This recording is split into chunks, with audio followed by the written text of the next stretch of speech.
Quantos estiveram aqui ontem? Deixa eu só ter uma noção. A maioria. Então, dá para a gente fazer quase que uma continuação. No nosso diálogo de hoje, na nossa conversa, e eu quero cumprimentar também a você que está em casa, não esqueci de você não. Quem estiver assistindo de qualquer lugar do Brasil, do mundo, no seu tablet, no seu smartphone, que Deus alcance você. Ainda que você esteja vendo esse sermão num período não ao vivo, não diretamente, mas gravado na internet, que ele possa servir também de meditação para você. Hoje eu quero dialogar um pouco com vocês a respeito de um livro da Bíblia muito complicado. Eu acho que ele só perde em complicação para o Apocalipse. O Apocalipse é considerado o livro mais tenebroso da Bíblia no senso comum, e fora o Apocalipse é esse livro que é o livro de Eclesiastes. E como eu sei que na igreja aqui nós temos estudantes universitários, pessoas formadas, pessoas que querem entrar na universidade, pessoas que já não estudam mais, mas estudam, que eu digo, formalmente num colégio, mas gostam de ler livros. Como eu sei que a mídia hoje aí tem uma grande gama de filósofos tendo o seu canal no YouTube ali, eu resolvi falar um pouquinho de Bíblia e filosofia com vocês, comparando, pode colocar já o PowerPoint, o livro do Eclesiastes e os chamados filósofos do pessimismo. O que é isso? Filósofos do pessimismo.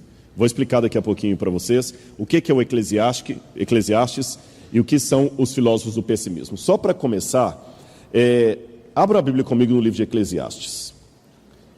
Eu vou ler para aqueles que eventualmente, talvez, não conheçam o porquê que o Eclesiastes é um livro tão complicado de ler, como é que as pessoas às vezes têm uma visão tão negativa do Eclesiastes.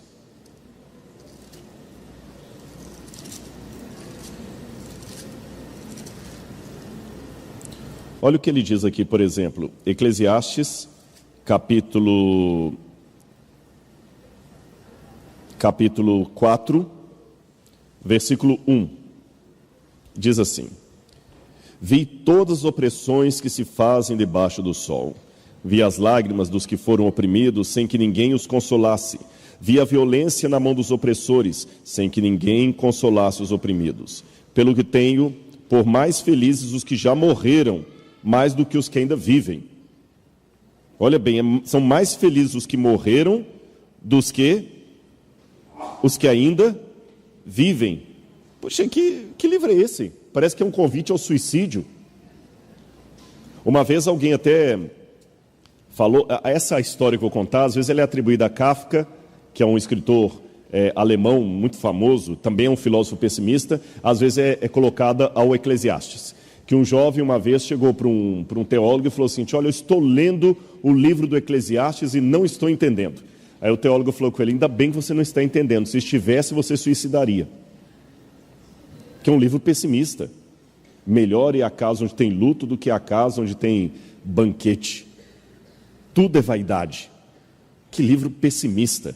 É tão pessimista o Eclesiastes, que eu não sei se os irmãos sabem disso, os judeus custaram a aceitar o Eclesiastes no cânon da Bíblia Sagrada Judaica.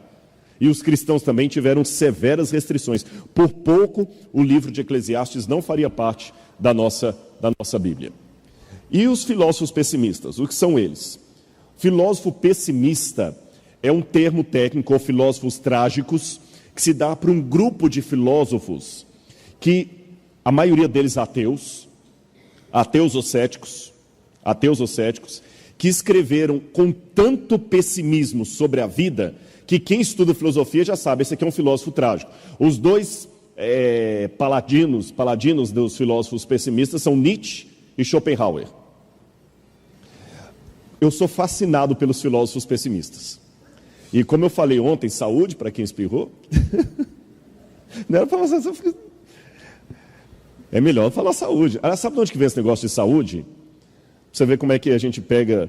Na Idade Média acreditava-se que quando a pessoa espirrava, a alma saía pela boca. Então se falava saúde para a alma voltar. Então vê se a alma voltou, viu, Ana? Não deixa no chão aí não. Bom, mas voltando ao que eu estava dizendo para vocês, eu sou apaixonado por ler filósofos pessimistas. E eu sei que muitos que estão talvez assistindo em casa essa minha palestra, ou visitantes que vieram aqui, até os membros da igreja, se surpreendem, porque você nunca imagina que um pregador numa igreja vai falar para todo mundo que ele é fã de ler Nietzsche. E corre até o risco de alguém mais conservador falar assim, tem que cortar esse camarada do quadro de pregadores da igreja. Como é que ele vai à frente e fala que gosta de ler um filósofo ateu? Mas eu falo com você porque, em primeiro lugar, que a própria Bíblia fala que a gente tem que examinar tudo e reter o que é bom. Eu acho que é um grande salto de qualidade intelectual você saber o que você concorda e o que você discorda no autor e saber separar. Acho que isso é o melhor, isso que é o inteligente. Não é pegar a parte pelo todo, ou ignorar a parte pelo todo. Há pessoas que, por causa do preconceito, jogam fora a bacia, o menino e a água suja junto. Joga fora só a água suja, guarda a bacia e o menino, que você vai precisar deles depois. Não joga tudo pela janela. Ou também não caia na simplicidade de pegar o pacote pelo todo. Ah, que legal, eu gosto de pão de queijo, você também gosta de pão de queijo, então eu sou igualzinho você. Não.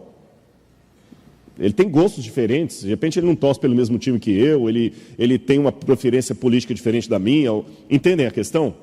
Eu acho que você tem que saber fazer isso. Segundo, eu admiro a sinceridade de alguém que discorda de mim. Eu vivo num mundo que eu aprendi a viver com diferenças de opinião. O que eu não suporto, o que eu tenho ojeriza, é quando a pessoa não sabe defender com educação o que ele pensa. Ele defende com agressividade, ele defende com arrogância. É igual os haters da internet, aquele pessoal que qualquer coisa que você coloca lá, você é safado, é sem vergonha. Um dia desse eu gravei um vídeo em Israel, alguém colocou lá assim, é mentira, esses pastores estão querendo dinheiro de vocês. Ele fez isso num estúdio, escondido. Gente, eu estava lá em Israel com a equipe. Um fala que eu fui para lá com dinheiro da igreja, bancando para eu ter férias. Outro acha que eu fiz num estúdio para enganar os irmãos. Então, quer dizer, sempre tem gente querendo ser um hater. Esses eu não tenho muita paciência com eles. Mas quando a pessoa discorda de mim, mas de maneira educada, somos simpáticos. E a terceira razão porque eu gosto dos filósofos pessimistas é porque eles foram, para mim, os mais honestos. Desculpem os que pensam diferente. Nietzsche e outros mais foram os mais honestos em mostrar para o mundo o que é a filosofia ateísta. Porque tem muito ateu que acha que você pode ser ateu e mesmo assim ser uma pessoa bem resolvida em todos os sentidos.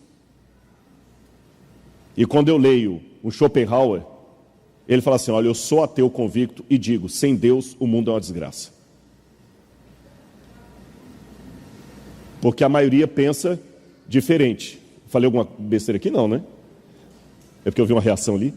As pessoas pensam diferente, que o mundo é melhor sem esse negócio de Deus, sem esse negócio de religião. Eles falam, não, eu não sou religioso, sou ateu, mas eu admito, eu queria acreditar. Então eu vou fazer uma comparação entre o pessimismo do livro de Eclesiastes, o pessimismo de alguns filósofos, vou pontuar só Nietzsche e Schopenhauer, porque se eu fosse trabalhar todos aqui, mesmo Nietzsche e Schopenhauer, se isso aqui for para alguém que é especialista em ambos, por favor, lembre-se que eu estou numa igreja, numa pregação, não estou numa tese doutoral, que eu vou dissecar o autor e fazer uma exegese dele, uma hermenêutica dele. Eu vou citar alguns pequenos pontos, e mesmo quem é especialista em Nietzsche, alguém às vezes chega a uma interpretação diferente da outra. Eu vou dar a minha. Tipo, eu falo assim, olha, eu leio Nietzsche, mas eu não vi desse jeito que você está vendo, não. Isso é normal no mundo da academia. Ficou claro, então? Disto posto, é só para você saber, além de Schopenhauer e Nietzsche, tem Kierkegaard, que não era ateu, mas também era considerado Søren Kierkegaard, que era um pessimista também. E na perspectiva de Schopenhauer, por exemplo, viver é sofrer com pequenos instantes de felicidade. Você nunca é feliz, dizia Schopenhauer. Você tem pequenos instantes de felicidade. Mas o normal é o sofrimento. Isso leva a considerar que a vida é absurda. Para o filósofo, a vida é dor, efemeridade, miséria. A existência é um completo sem sentido. Stephen Hawking está tentando provar aí que no ateísmo há um sentido para a vida, mas tem outros ateus, como para mim uma envergadura muito maior do que Richard Dawkins, que acham, não, por eu ser ateu, eu digo, a vida não tem sentido. A única salvação do homem é poder esperar o repouso do nada. No romantismo e na transição dos séculos que foram evidentes as correntes do pessimismo, estou falando do final do século XIX, início do século XX, ali, quando Nietzsche passa a transição. Nietzsche morre em 1901, 1902, se eu não me engano. E em 1989, já nas beiras da loucura, é que ele escreveu que Deus morreu e toda aquela interpretação daquilo. O pensamento do vazio, do niilismo e do absurdo é visto não somente em filósofos, mas também em poetas, escritores, músicos. Fernando Pessoa dizia que o ser humano... Olha essa frase de Fernando Pessoa: nós somos apenas um cadáver adiado. Chocante, não é? Somos apenas um cadáver adiado. A leitura que o Eclesiastes faz parte, com o pessimismo do Eclesiastes, é chamado na Bíblia de leitura sapiencial. Então, o que eu vou fazer aqui nesse pequeno diálogo? Agora que vocês já sabem o que são os filósofos pessimistas, eu já dei o nome de alguns deles. Já ficou claro para todo mundo o que são filósofos pessimistas? É uma corrente filosófica, tá bom? Não é um cara que está de mal com a vida simplesmente, não. É uma corrente filosófica. Assim como você tem o existencialismo, você tem várias correntes, você tem aquilo ali. Então, eu vou pegar os filósofos agora, vou colocar na parede. Vamos conhecer agora essa parte da Bíblia que a gente chama de literatura sapiencial, ou livros de sabedoria, de poesia.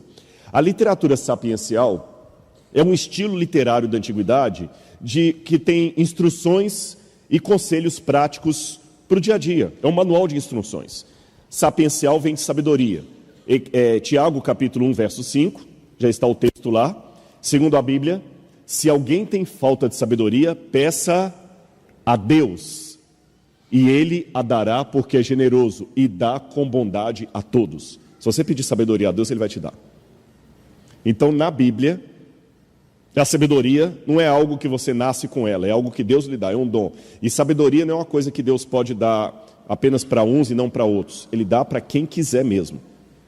Agora tem uma coisa: quando você quer, você paga o preço.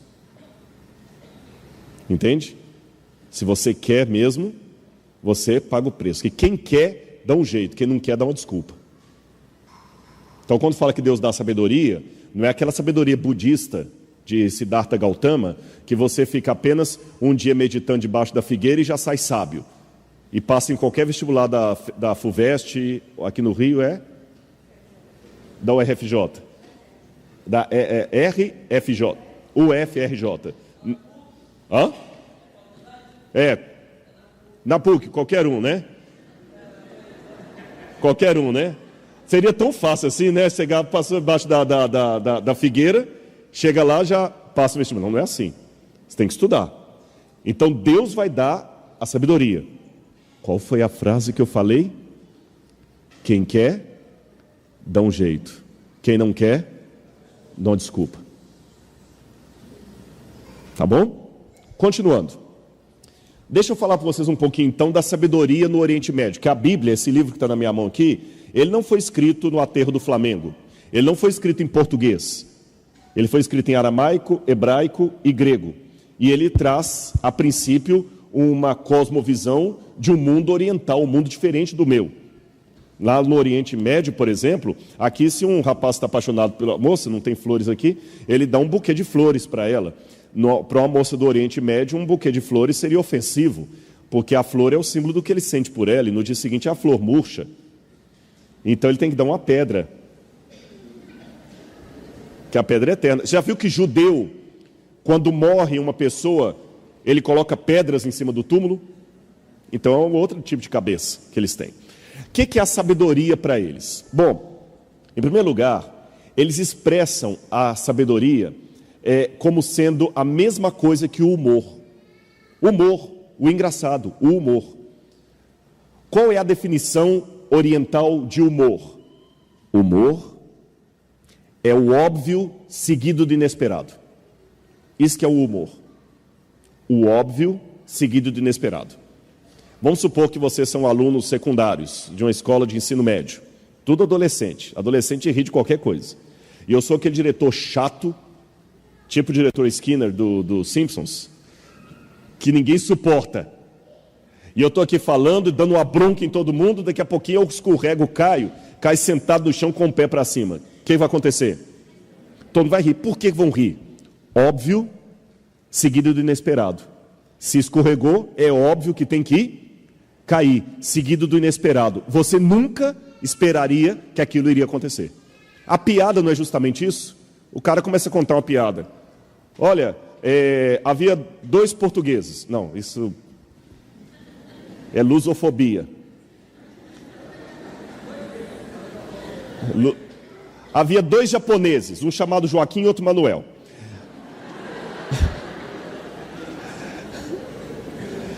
Isso é humor.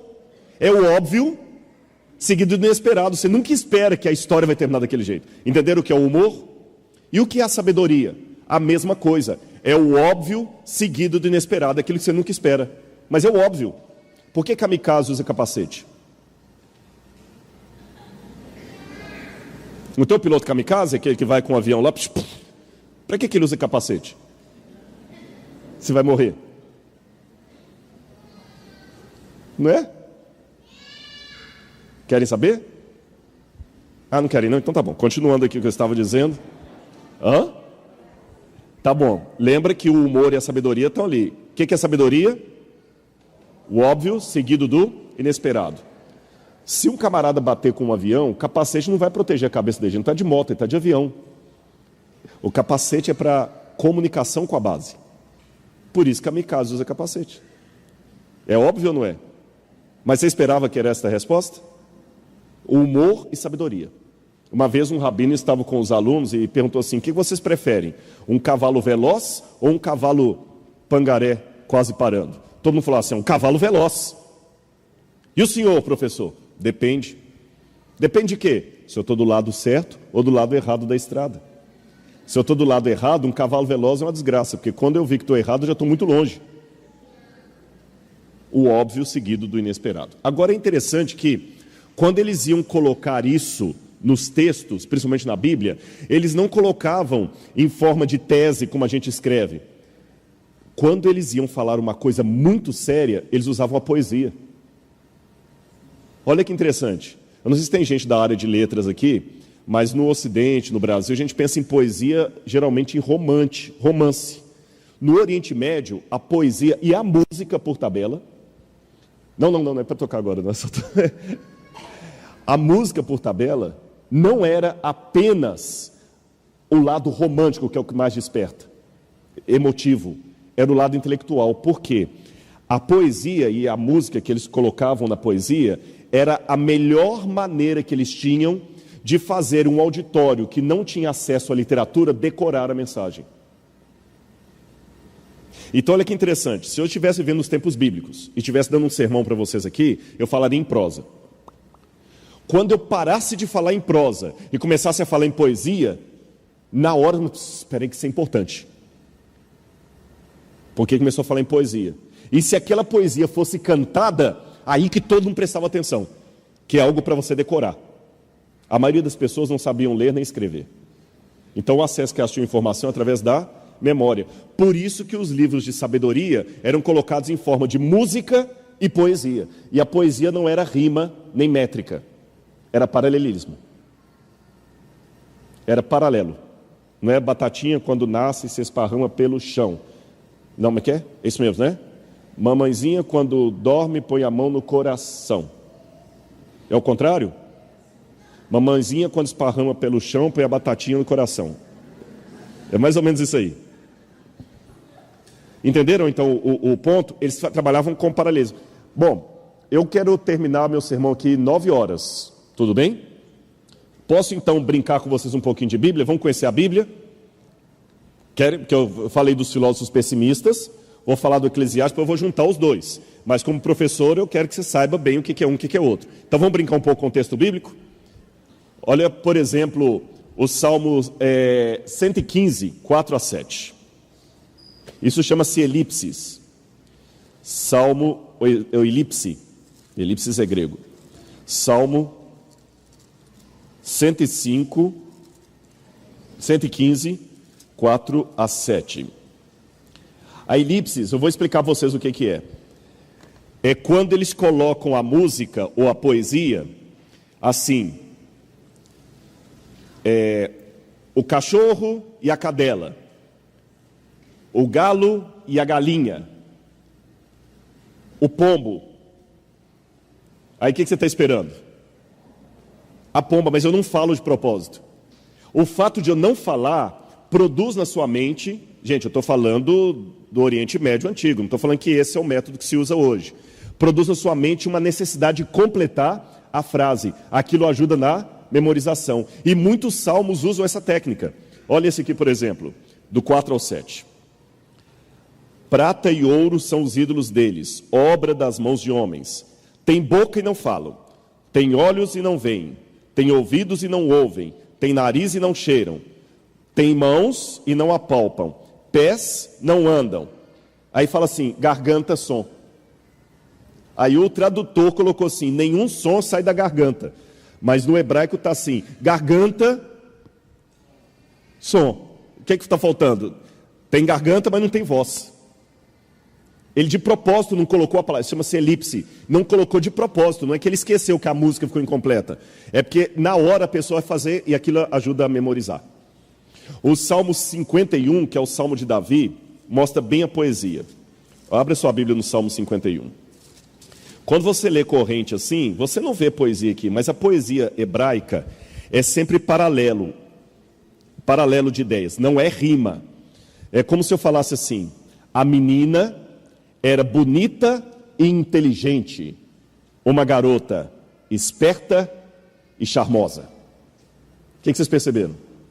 A menina era bonita e inteligente, uma garota esperta e charmosa. Eu falei a mesma coisa com palavras diferentes. Menina, garota, bonita, charmosa, esperta, inteligente. Mas assim você decora. Entenderam? Olha o Salmo 51. Compadece-te de mim, ó Deus, segundo a tua benignidade, e segundo a multidão das tuas misericórdias, apaga as minhas transgressões. Lava-me. Vou fazer diferente. Eu vou pegar o Salmo e vou separar uma frase da outra para vocês verem como é que dá direitinho. Vocês conseguem ler ali? Eu peguei o Salmo. Eu só separei os paralelos.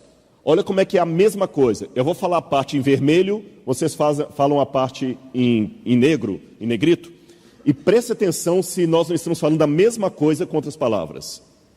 Compadece de mim, ó Deus, segundo a tua benignidade.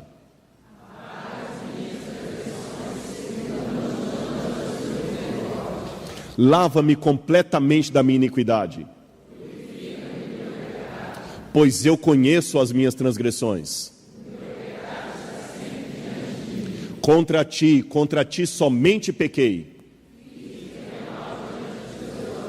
de sorte que és justificado em falares. Eis que eu nasci em iniquidade.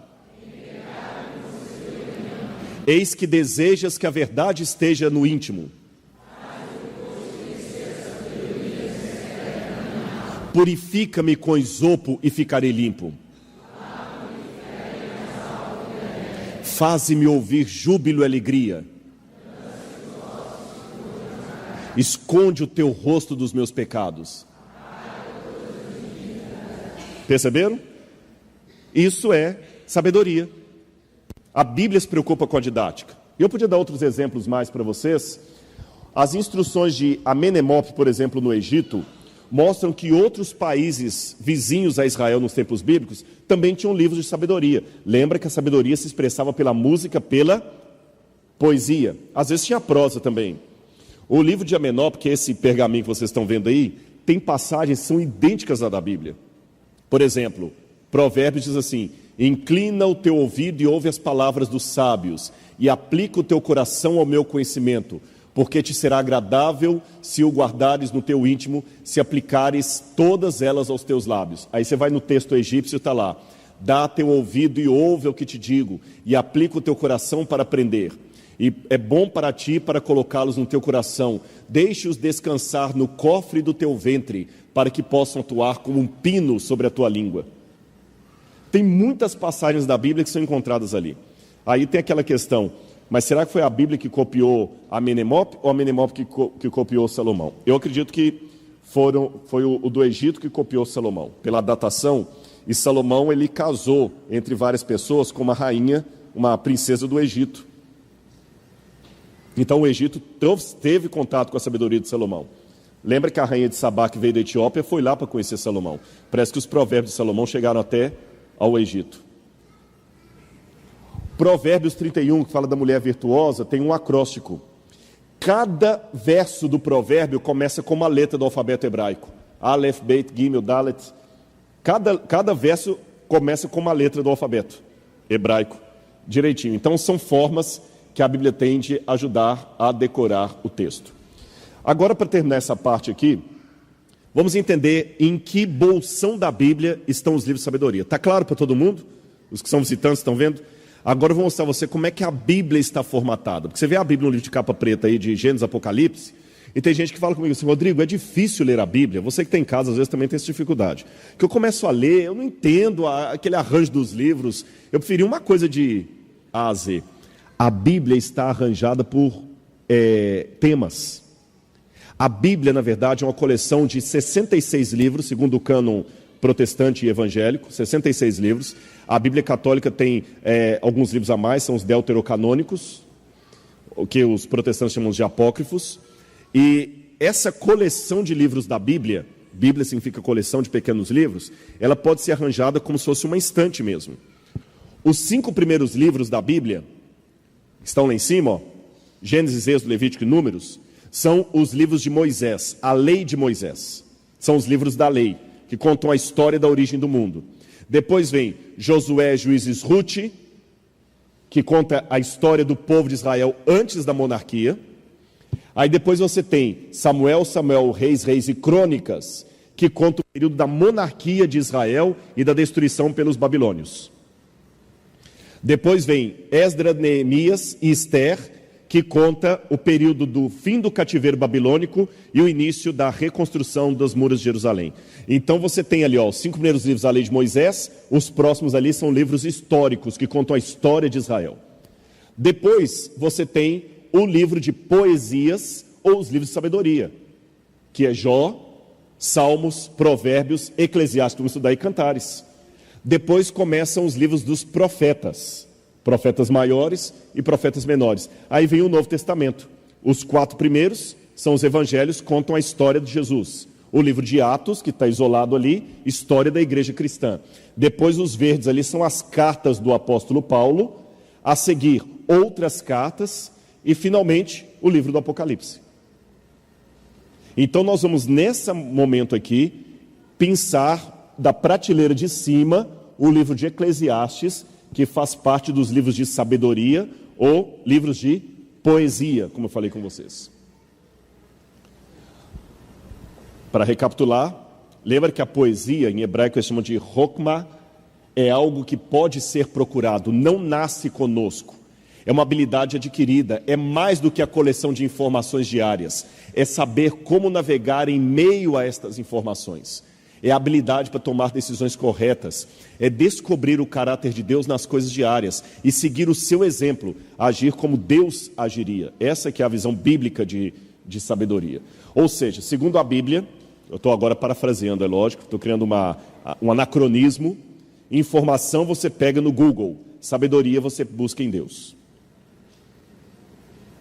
Tá bem? Informação e sabedoria não são sinônimas na Bíblia.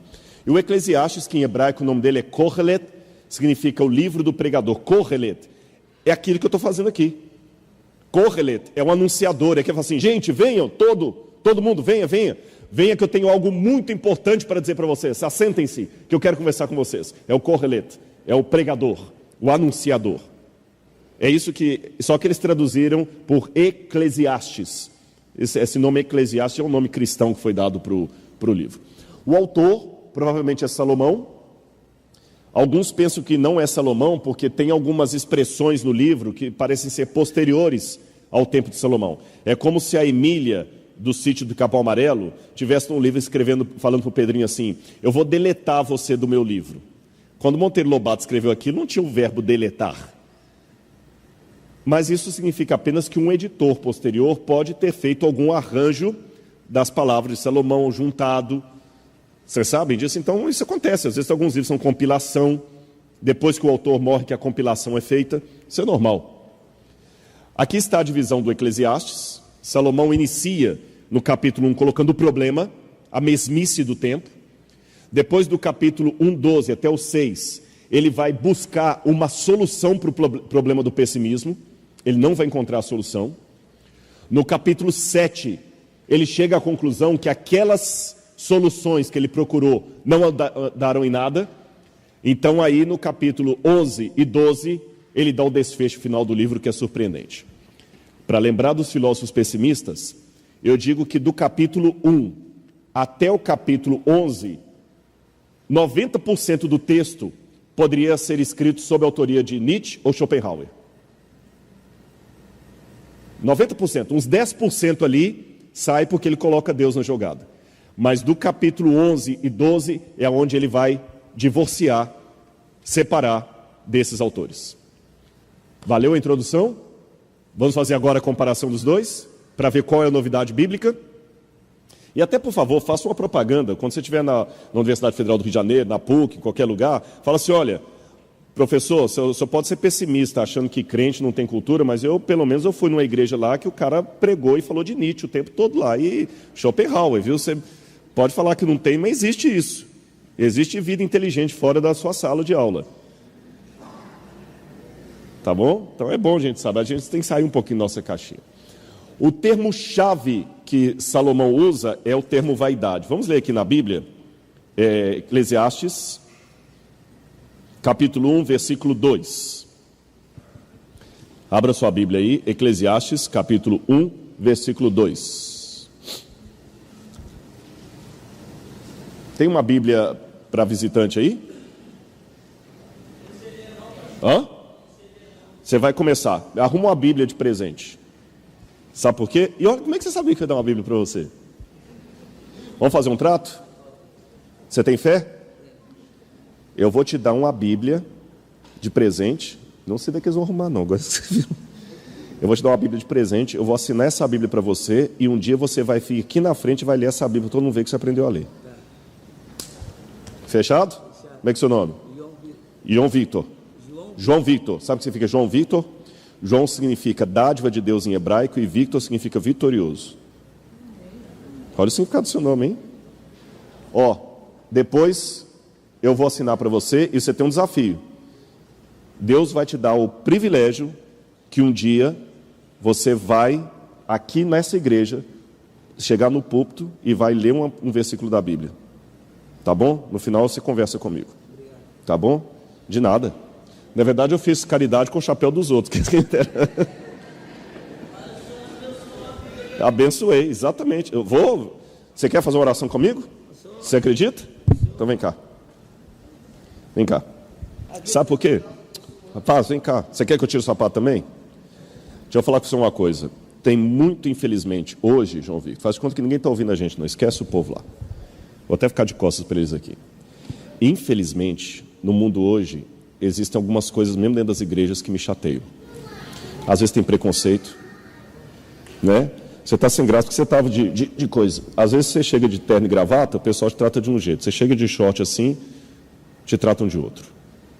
Eu quero te falar uma coisa que teve um dia, eu tinha 14 anos, que eu não tinha dinheiro para ir pegar o ônibus. Eu ficava esperando alguém me dar o dinheiro para voltar. Eu morava longe para danar. E tinha um dia que uma irmã da igreja não veio e eu tive que voltar a pé. Teve uma vez que eu passei fome vendendo livro de porta em porta para fazer faculdade. Uma vez uma mulher, eu bati na porta para vender livro, chama colportagem. Você ouve essa palavra pela primeira vez, você vai ouvir muito essa palavra, colportagem. E uma mulher jogou água em mim. Sai daqui, vagabundo. Eu estava tentando estudar e eu ouvi vagabundo. E na minha casa não tinha apoio nenhum, que era violência doméstica. Eu tenho o meu cóccix quebrado até hoje, ninguém está ouvindo a gente, estou falando com você. Esquece os outros. Por violência, do meu irmão batendo em mim, meu irmão batendo no meu pai, eu vi os dois indo no caburão. E aquela vergonha. Mas eu botei uma meta na minha vida. Deus, se o Senhor me dá uma força, eu vou mudar de vida. E se Deus te colocou sentado ali, é porque Deus me trouxe aqui, talvez nem foi para falar só para eles, foi para falar para você que Ele tem uma meta para você. Isso aqui não fazia parte do sermão. Eu não combinei, nem estou com sensacionalismo. Nem estou querendo seu dinheiro. Eu estou querendo que você tenha uma vida como eu tenho. Porque se você acreditar em Deus, eu sou você amanhã. Está abençoado, em nome de Jesus, viu? Tá bom? Agora tem uma coisa. Mas agora tem uma coisa. Agora eu falei que eu ia falar com ele esquecendo de vocês. Agora eu vou falar com vocês esquecendo dele. Vocês pagaram minha passagem de avião? Sim, eu não vim para cá com o meu bolso, eu não tenho dinheiro para isso. Pastor adventista, a gente não cobra para pagar, fazer sermão. Eu acho que às vezes eu prego no igreja, pastor, você prega? Eu prego em várias igrejas não adventistas. E às vezes o pessoal, quanto você cobra? Eu falei, não cobro. Mas como? Não cobro. Aliás, cobro. Eu cobro a passagem para eu vir, e a única coisa que eu peço é para ficar num hotel mesmo simples, porque a gente fica mais à vontade. Vocês entendem? Não, você vai ficar na casa de um irmão, mas vocês não têm muito privacidade. Só isso que eu peço. Um hotel simples, não é, pastor Flávio? Está aqui, fiquei aqui, estou aqui feliz. Não é? E eu vim com muito prazer, numa agenda apertada. Mas agora eu quero falar uma coisa aqui. Para a honra e glória de Deus, eu vim atender vocês. Agora vocês têm que cuidar do João Vitor. Porque se vocês não cuidarem desse menino, e a internet está mostrando, eu não sei quem vai cuidar desse moço. Vocês estão mostrando para os ateus que estão assistindo que evangelho realmente é tudo conversa para boi dormir, é para arrancar dinheiro do povo mesmo, e que ninguém dá importância a ninguém. Ontem nós tivemos uma atriz da Globo que veio aqui à frente aceitando o apelo. Eu espero que vocês o tratem tão bem como tratariam aquela atriz da Globo. Porque ele é um filho de Deus. Eu não estou aqui no Rio para cuidar dele, mas vocês estão. Quem Deus vai tocar no coração para cuidar dele, eu não sei. Mas não me façam passar vergonha. E nem a Cristo. Porque como eu falei ontem, eu vi que tem várias visitas aqui, a única doutrina adventista que muita gente vai sair aqui é o comportamento seu nessa igreja. E a sua vida é a única Bíblia que muitos deles vão ler. Em nome de Jesus, tá bom? Vamos fechar agora, vamos voltar para o tema, senão daqui a pouquinho vocês não voltam mais. Porque já, gente, 15 para as 9, deixa eu ir. Não, e o pregador também tem que tomar vergonha. Já pensou, pastor Flávio? Ele me traz aqui, vem as visitas, aí eu anuncio o sermão. 120 razões porque eu sou um cristão. 4 horas depois do sermão, estou na razão número 5. Não fica mais ninguém. Fiquem tranquilos que eu vou terminar 9:05, 9:10 no máximo. Voltando. Eclesiastes capítulo 1, versículo 2. Vaidade e vaidade, diz o pregador. Tudo é vaidade. No hebraico, que é aqueles palavrões que vocês estão vendo ali, é um pouquinho diferente. Lá está escrito aqui, ó. Havel, Havalim. Sopro de sopro. Suspiro de suspiro. Que eles traduziram como vaidade, porque eles traduziram vaidade por causa do latim. Vanitas, vanitam. Vanitum. Vaidade. Mas não é bem vaidade que está no hebraico. Havel é um sopro assim, ó. Sabe quando você está cansado? Isso aqui em hebraico é Havel. Havel, Havalim, o construto. Quer dizer, sopro de sopro, suspiro de suspiro, vapor de vapor. Amor, correlet. Suspiro de suspiro, diz o pregador. Havel, Havalim. Hakol, Havel. Suspiro de suspiro, diz o pregador. Ou vapor de vapor. Tudo é vapor, tudo é suspiro, tudo passa. É diferente da palavra ruach, que é vento em hebraico. Vento em hebraico é... Mas o Havel é um vento assim. Entenderam agora? Sim ou não? É isso que o Eclesiastes está falando que é a sua vida. Somos um cadáver adiado. Tudo passa. Essa foto aí de Rosa Camfield, uma senhora de 103 anos, que morava em Chandler, no Arizona, e ela tirou uma foto com uma bebê que foi batizada com o nome de Kylie. E eles tiraram a foto da senhora de 103 anos com a menininha. Viralizou essa foto aí na internet. Mas eu quero pegar um outro aspecto dessa foto.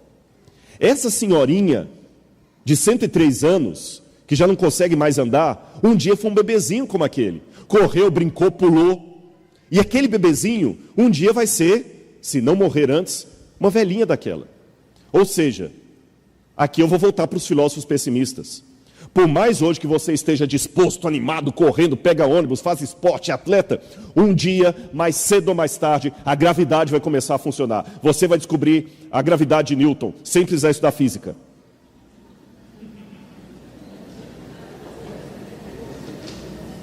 Você vai ver que ela existe. Quando você é jovem, você estuda a física, a gravidade. Quando você é velho, você descobre a gravidade. O corpo vai começar a doer. O cabelo vai ficar mais velho.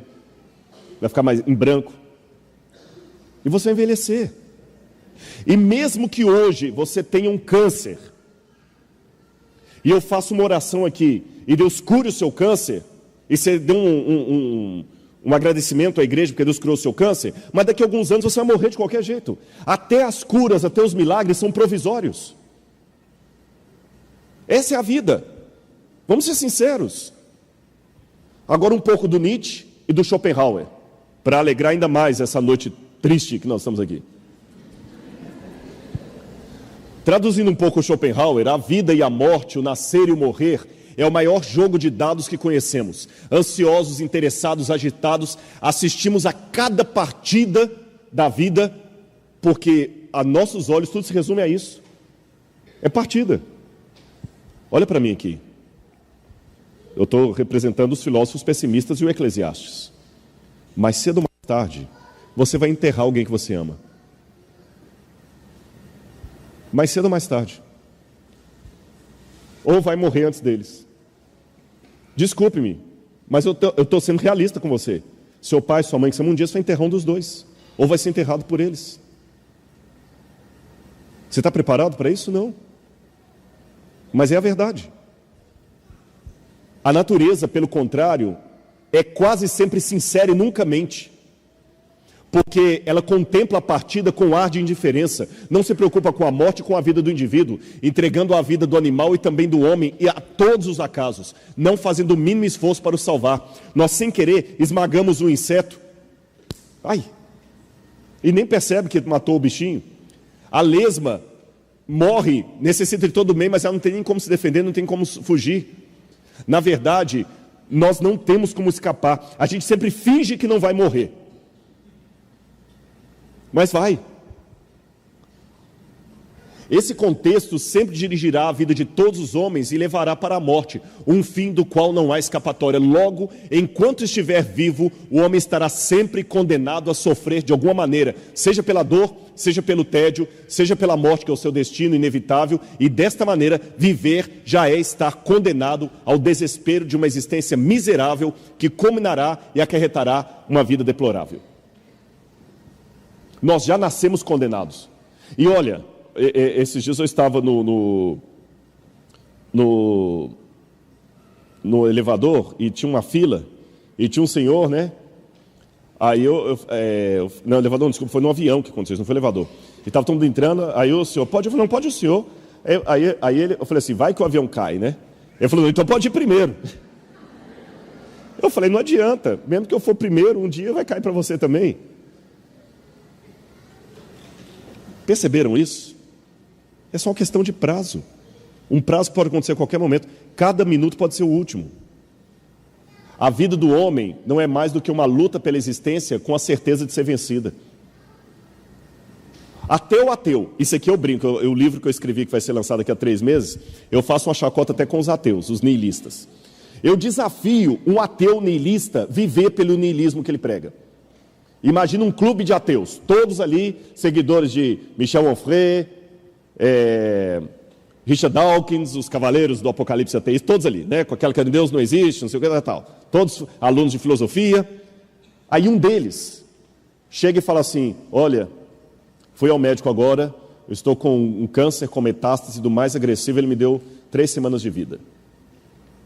Aquele mesmo grupo que fala que são bem resolvidos com a situação, que só aceitam coisas matemáticas com dado científico, revista indexada, que não aceita esse papo de igreja, de orar, de torcer, porque tudo isso é conto da carochinha, e são os fracos religiosos que não conseguem enfrentar essa realidade e ficam inventando negócio de paraíso. Nós somos ateus, resolvidos, niilistas.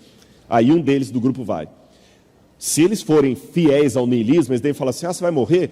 Ah, rapaz, que legal, então faz o seguinte, você tem 3 semanas de vida, o que você quer comer mais nesses últimos dias?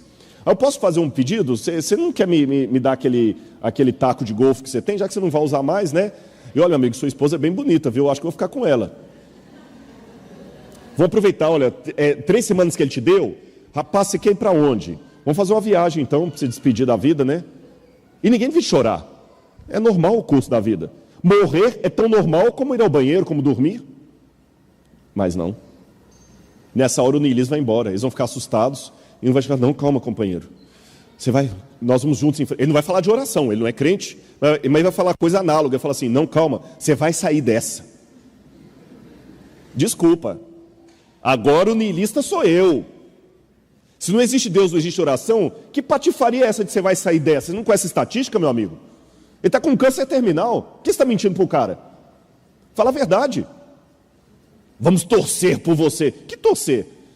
Isso é banalidade. É igual ficar sacudindo o saquinho do sorteio achando que vai facilitar a sua pedra sair. É matemática, meu amigo. Se você tem uma pedra em 100, você tem uma chance em 100. Eu posso sacudir quantas vezes for, que a sua chance matemática continua 1 em 100. Vou torcer por você. Você está sendo crente e não está admitindo. Só que não está usando as palavras que os crentes falam. Você não está falando que vai orar, mas falando que vai torcer. Percebeu a questão? Vamos ser realistas. Aí vem o Nietzsche. O Nietzsche é um pouco diferente do Schopenhauer. O Nietzsche foi muito influenciado por Wagner, o grande músico, compositor, e por Schopenhauer. Mas o Nietzsche tem um momento da vida dele que ele rompe com o Schopenhauer, e o Nietzsche procura ser um pouco mais otimista. O Schopenhauer foi bem deprê mesmo. Você lê o Schopenhauer, dá vontade de dar um tiro no ouvido. O Schopenhauer fala assim, ó, acabou mesmo. O Nietzsche não. O Nietzsche fala o seguinte, não, pelo contrário. Os homens não têm de fugir da vida como os pessimistas, mas como alegres convidas de um banquete que desejam suas taças novamente cheias e dirão à vida, uma vez mais, temos a arte para não morrer de verdade. A recompensa final dos mortos, dizia Nietzsche, é morrer apenas uma vez. Depois que eu morrer, eu vou ter a chance que eu não morro nunca mais. Mas em compensação, o que o Nietzsche fez? Se entregou a uma vida de orgia. Você sabe que o Nietzsche teve sífilis, até um dos motivos possíveis da loucura dele foi isso aí. Bebia para danar, gostava de bordel, entregou-se ao hedonismo máximo, porque Nietzsche reconheceu que era um saco. Então ele falava muito do morrer dançando, da dança da morte, dos bodes, o trágico, a dança trágica. Agora, Salomão também chegou a essa conclusão, que a vida toda é passageira, é um sopro, é um Ravel. Isso aqui que é a vida. Só que Salomão faz um contraste. Deus é eterno. O ateu não aceita Deus, mas eu faria uma pergunta para os ateus que me assistem. Você não acredita em Deus, mas você que é ateu, eu te faço uma pergunta: a eternidade existe?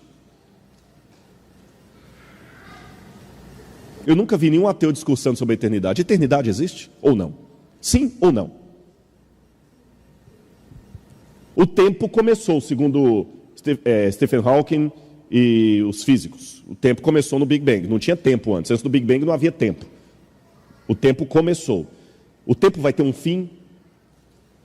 Ou o tempo vai ser agora ad eternum? O que há depois do tempo, quando o tempo acabar? Agora que vem a questão. Salomão, então, depois que chegou todo esse pessimismo, ele começou, muito parecido com os filósofos pessimistas, a buscar alguma forma de compensar aquela dor, aquele vazio. Então, capítulo 1, verso 13, diz que ele começou a buscar conhecimento. Apliquei o coração a esquadrinhar e a informar-me com a sabedoria de tudo quanto sucede debaixo do céu. Esse enfadonho trabalho impôs Deus aos homens para nele os afligir. O que Salomão está falando aqui? Que o saber é o enfado da carne. Salomão fala assim, olha gente, eu procurei conhecer tudo, estudei tudo, matemática, astronomia, tudo que ele tinha à sua disposição na época. Tudo, lia tudo. Encheu Jerusalém de livros e tudo mais. Só que Salomão chegou à conclusão que quanto mais ele sabia, pior ele ficava. Por isso que Salomão falava, o saber é o enfado da carne. E de novo Salomão está parecido com os filósofos pessimistas, porque essa mesma expressão eu encontrei em Schopenhauer, eu encontrei em Nietzsche, eu encontrei em Camus, eu encontrei em Kioran. A consciência é uma doença. Até Dostoiévski, que não era ateu, também falou isso. Porque é horrível saber. Vocês assistiram Matrix? Lembra que no Matrix tinha o Reagan? Tem um diálogo do Reagan que o agente Smith pergunta assim: nós temos um acordo, senhor Reagan. Aí o Reagan fala assim: você sabe, eu sei, esse bife não existe. Porque no Matrix tudo era, né? Esse bife não existe. Eu sei que quando eu colocá-lo na minha boca, a Matrix dirá ao meu cérebro que ele é suculento e delicioso. Depois de 9 anos, você sabe o que eu percebo? A ignorância é uma bênção. Mas é melhor não saber mesmo. É melhor não saber.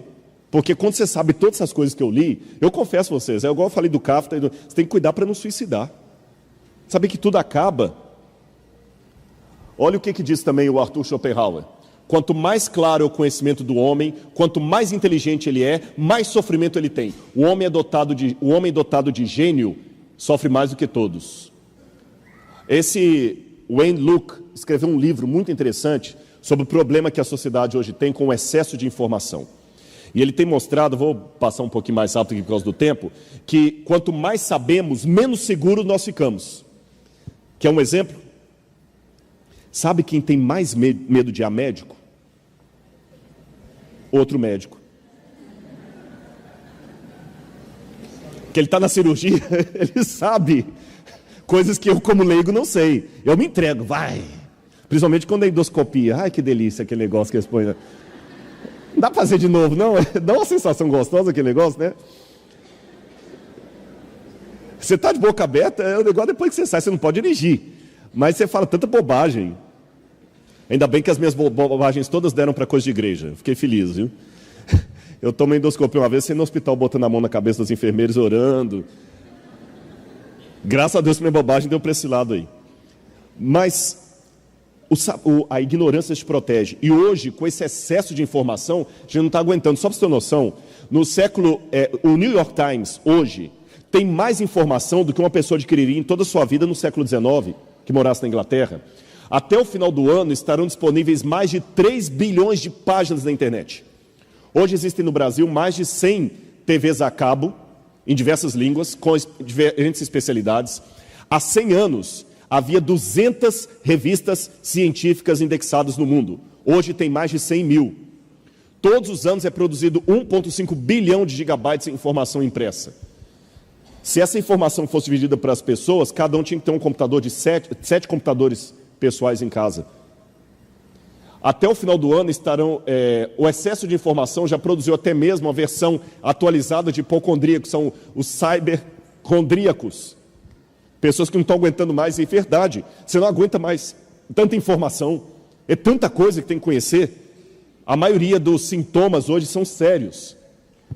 Salomão viu que o excesso de informação não resolvia o problema da angústia dele. Os filósofos pessimistas também chegaram à mesma conclusão, que o excesso de informação, de diploma, de doutorado... Gente, eu fiz 2 doutorados e um pós-doutorado e continuo tendo diarreia como todo mundo.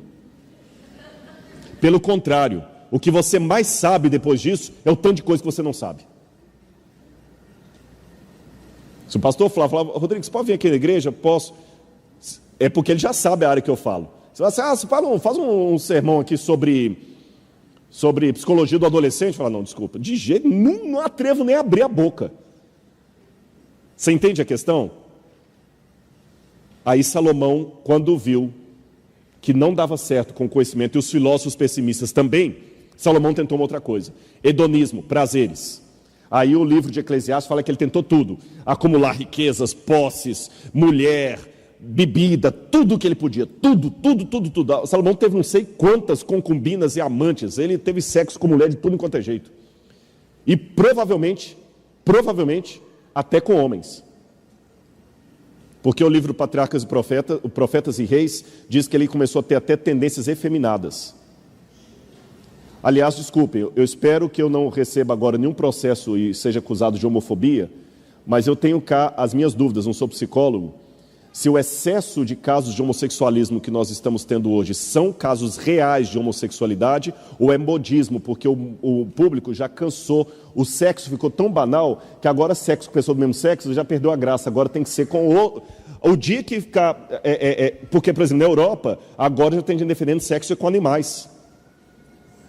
Na Alemanha, agora, recentemente, teve um grupo lá querendo o direito de poder ter casamento com seus animais. Isso aqui não é fake news. Não é fake news. Tá bom? Eu poder ter relação com o meu animal e ser amparado por lei, isso. E um grupo de deputados não está querendo permitir que isso aconteça em Berlim. Não é fake news. Então tem um modismo. Salomão também. Porque o que é proibido só é proibido enquanto é raro. A hora que se torna parte da sua dia, perde a graça. Por isso que as pessoas, os velhos que gostam de droga, falam assim, hoje não faz maconha como antigamente. Não é que não faz maconha como antigamente. É porque você já está tão viciado que ela não faz mais o efeito que fazia antigamente. É esse que é o ponto. Bom, Salomão, então, de novo, não vou ler os textos bíblicos por causa do tempo, ele ficou frustrado. Ele ficou frustrado, porque tentou tudo aquilo também e não deu certo. O Nietzsche também. Olha o Schopenhauer, olha o que o Schopenhauer falou. A riqueza influencia-nos como a água do mar. Quanto mais bebemos, mais sede temos. E o Schopenhauer tem uma hora que ele fala o seguinte, a vida é uma constante oscilação entre a ânsia de ter e o tédio de possuir. Não é isso que nós temos hoje? Quer um exemplo? Eu tenho 47 anos. Parece mais novo. Eu uso produtos Jequiti.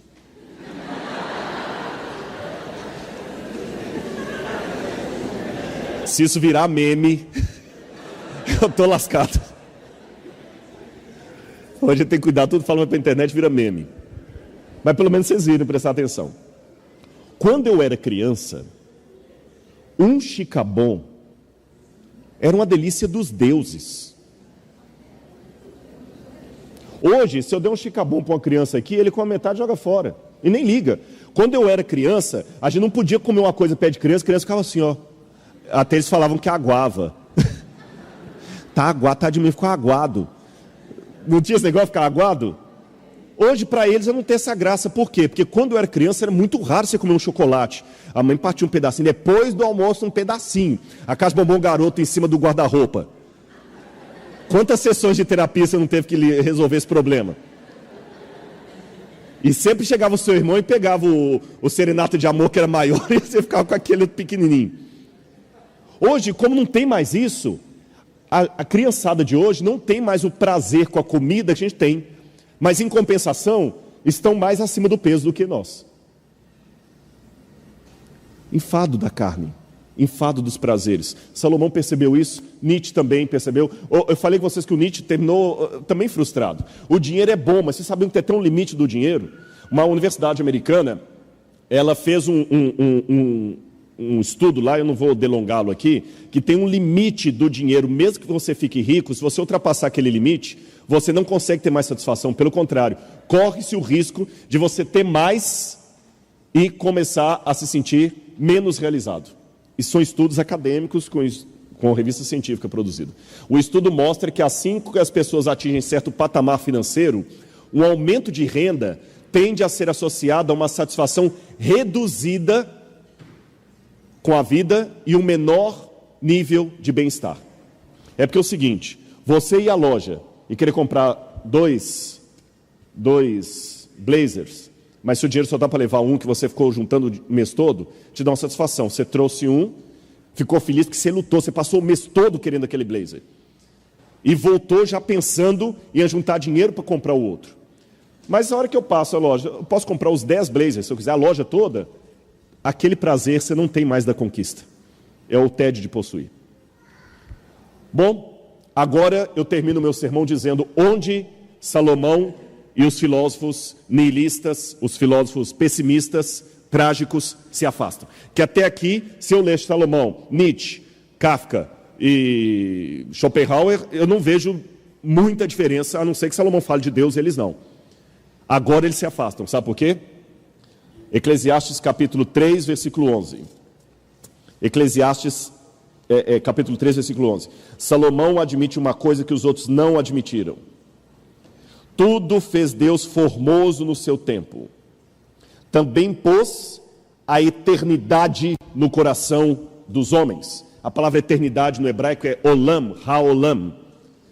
O desejo do eterno. E todo ateu há de admitir comigo. Ele pode até não acreditar que Deus exista. Ele pode até acreditar que não tem vida eterna e reino dos céus, mas ele admite que seria tão bom se tivesse. Aliás, uma oração sincera que um ateu pode fazer é: Senhor, que tu existas. Amém. Porque imagina, vou viver para sempre num paraíso, sem enfado, sem briga, sem depressão, sem estresse, sem escândalo, sem mágoa, sem choro, sem lágrima. Gente, só um louco não vai querer um negócio desse. Agora eu pergunto, o livro do Stephen Hawking, Deus o Delírio. Se Deus é um delírio, por que nós nascemos com esse delírio? O Freud dizia que Deus é a compensação de uma carência humana. De onde vem essa carência? Como é que eu posso desejar algo que não existe? Como é que eu posso sentir falta de algo que eu nunca tive? Se nós nascemos com esse vazio com forma de eternidade, de onde vem esse vazio? Porque na natureza, tudo o que o meu corpo pede, existe em algum lugar da natureza. Tem médicos aqui, gente da área médica. Meu organismo não sintetiza vitamina C, estou certo? Sim ou não? Ele não sintetiza.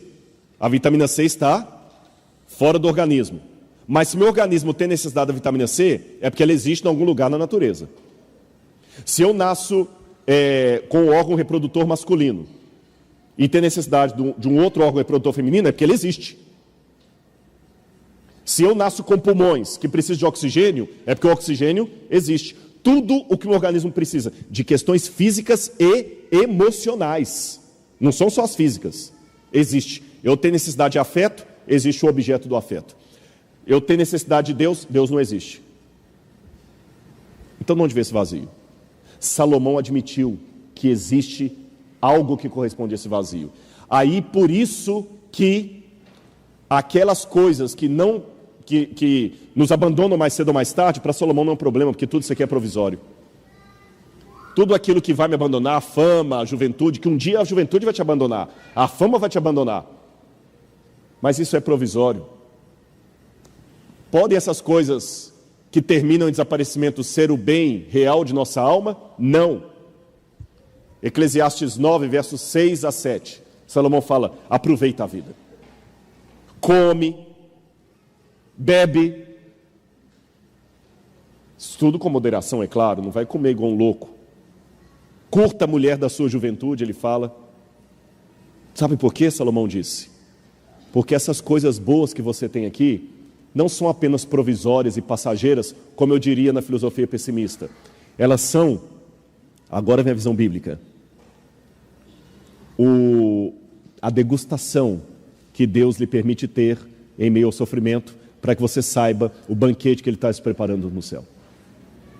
Na filosofia pessimista, essas coisas, curte porque é só isso aí, acabou. Não tem outro mais. Então você está lá morrendo de fome, o cara vai te trazer um pedacinho daquele negócio gostoso, você come, cai no pedaço do buraco do dente ali, e o filósofo pessimista, o Nietzsche, o Schopenhauer, fala assim: olha, contenta com isso aí que acabou. Mas eu ainda estou com fome. Essa fome não existe, é psicológica, vai dizer Freud.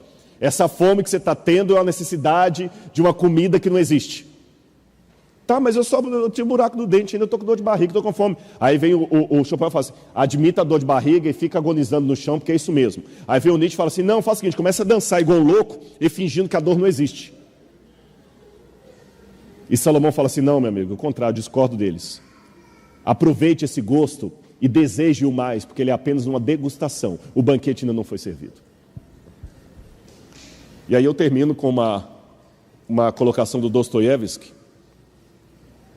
que Dostoiévski falava uma coisa muito interessante, e com essa eu termino para você em casa pensar. Todos nós somos como pássaros almejando o voo, as alturas. Mas para você voar, você tem que ter a coragem de ter fé. Porque sabe o que é o voo? É você abrir as suas asas, olhar para baixo, ver a imensidão do vazio e nenhuma corda te segurando. E nós queremos voar. Mas os filósofos ateus, existencialistas, dizem que não existe céu. E nos convencem que a realidade e a vida é só esse planeta aqui mesmo e acabou, that's it. Então você se contenta como um pássaro dentro de uma gaiola. Você quer voar, mas não pode. A gaiola é o lugar onde habitam todas as certezas. Porque ali na gaiola, você não fica mais do que 10 centímetros do fundo da gaiola. Na hora que dá fome, o alpiste é colocado para você ali. E você come o alpiste. E canta uma música que quem está fora pensa até que é bonita, mas é um canto triste de um pássaro preso. Deus colocou a eternidade no seu coração. Deus colocou asas para você voar para o céu. Mas convenceram você, mentiram para você dizendo que o céu não existe. Por isso que as filosofias materialistas querem prender você nesse mundo, achando que a vida é só isso e acabou, e que é bobagem acreditar no céu.